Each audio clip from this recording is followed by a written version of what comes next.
Um momento de devoção com Deus, para encorajar, inspirar e bendicionar. Bombini.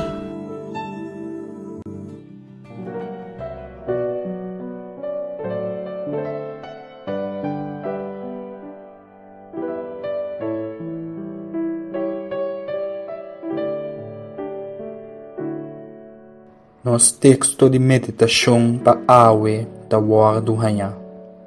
Tem Efésios capítulo 6, versículo 16. E a tabisa.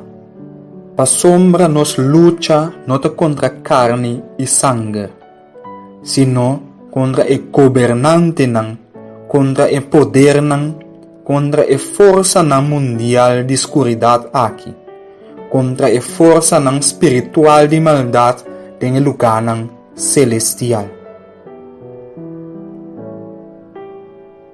Querido oyente, Deus que donava conselho awe. Não consumir, não rabia, não gasta boroseia e luta com gente. Não trata na brinca com gente, para sombra nunca lobo queda claro com gente. Compreender isso aqui.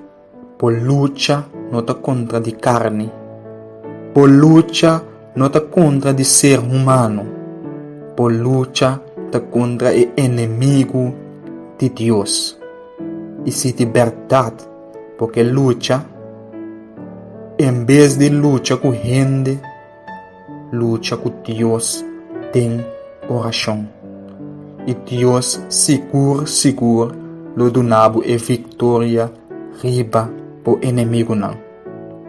Não lubida awe, por luta não tá contra de gente. Lá que nos reza.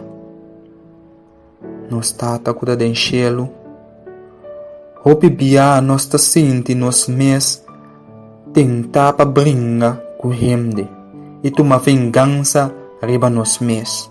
Pero perdona-nos awe e ajuda-nos para nos luta cubo den oração.